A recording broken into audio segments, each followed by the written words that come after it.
Hi நண்பா நண்பீஸ். நம்ம தமிழ்நாடு அரசு வெளியிட்ட ஒரு சில முக்கியமான அப்டேட்லாம் இந்த பதிவில் பார்க்கலாம். ஃபர்ஸ்ட் விஷயம் பார்த்தீங்கன்னா, நான் முதல்வன் திட்டம் கேள்விப்பட்டிருப்பீங்க. இந்த திட்டத்தின் கீழே மேலும் ஒரு சில முக்கியமான விஷயம்லாம் ஆட் பண்ணியிருக்காங்க. இலவசமாக அரசு தேர்வு பயிற்சி முகாம்கள்லாம் இந்த திட்டத்தின் கீழே கொண்டு வந்திருக்காங்க. ஸ்டாஃப் செலெக்ஷன் கமிஷன், அப்புறம் பேங்க் எக்ஸாமான அந்த IBPS, RRB, இது மாதிரி மத்திய அரசு தேர்வுக்கான இலவச பயிற்சி முகாம்கள்லாம் இந்த திட்டத்தின் கீழே கொண்டு வந்திருக்காங்க. சென்னை, மதுரை, கோவை மண்டலங்களில் தங்கும் இடம், உணவு, முழுமையான பயிற்சி எல்லாமே இலவசமாக கொடுக்க போகிறாங்க. அடுத்த விஷயம், ரிசர்வ் பேங்க் ஆஃப் இந்தியா ஒரு முக்கியமான அப்டேட் கொடுத்துருக்காங்க.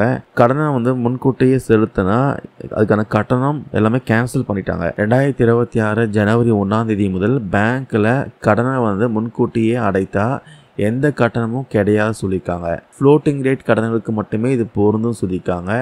அனைத்து வங்கிகளும் கட்டாயம் இதை ஃபாலோ பண்ணியாகணும். அதுக்கப்புறம் எந்த லாகின் கால அவகாசமும் தேவையில்லை சொல்லிட்டாங்க. அடுத்த விஷயம், தென்னை, மா, வாழை இது மாதிரி தோட்டக்கலை பயிர்களுக்கு நுண்ணீர் பாசனத்தில் 100% பார்த்தீங்கன்னா சப்சிடி கொடுத்துருக்காங்க, மானியம் கொடுத்துருக்காங்க. 3747 ஹெக்டாருக்கு 37,63 லட்ச ரூபாய் ஒதுக்கீடும் பண்ணியிருக்காங்க. அது மட்டும் இல்லாமல் டீசல் பம்ப் செட்டு, குட்டை அமைத்தல், குழாய் கிணறு இது போன்றவைக்கும் கூடுதல் சலுகை கொடுத்துருக்காங்க. அடுத்த மேட்ரு, 2016க்கு முன்னாடி அனுமதியற்ற மனைகளுக்கு அரசாங்கம் ஒரு புதிய அனுமதி கொடுத்துருக்காங்க.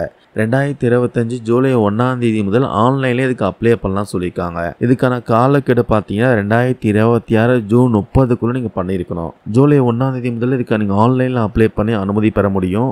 Online ppa.tn.gov.in. மலைப்பகுதி மனைகளுக்கு பார்த்தீங்கன்னா tcp.online.tn.gov.in. அதுக்கப்புறம் கவர்மெண்ட் எம்ப்ளாயீஸ்க்கான 2 முக்கியமான அப்டேட் கொடுத்துருக்காங்க.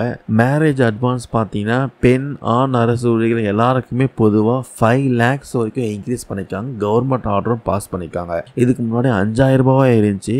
இது பல மடங்கு இன்க்ரீஸ் பண்ணி இந்த நிதியாண்டில் பார்த்தீங்கன்னா 5 லட்சமாக முதலமைச்சர் ஸ்டாலின் இன்க்ரீஸ் பண்ணியிருக்காரு மேரேஜ் அட்வான்ஸ். ஸோ இது 36 மாதத்துக்குள்ள ரீபேமெண்ட் பண்ணியாகணும். அதுக்கப்புறம் இந்த ETA விடுப்புக்கான சரண் நடைமுறை பார்த்தீங்கன்னா அக்டோபர் 1ஆம் தேதி முதல் நடைமுறைக்கு வரும் சொல்லியிருக்காங்க. 15 நாட்கள் வரைக்கும் அந்த ஏர்ன்டு லீவை பார்த்தீங்கன்னா சரண்டர் பண்ணிவிட்டு பணமாக பெற்றுக்கொள்ள முடியும். அதுக்கப்புறம் டெட் எக்ஸாம் விஷயமா முக்கியமான அப்டேட்டு. கிட்டத்தட்ட 3 வருஷமாக பார்த்தீங்கன்னா டெட் எக்ஸாம் நடத்தாமலே இருக்காங்க. கடைசியாக ஆன்லைனில் நடத்துனாங்க.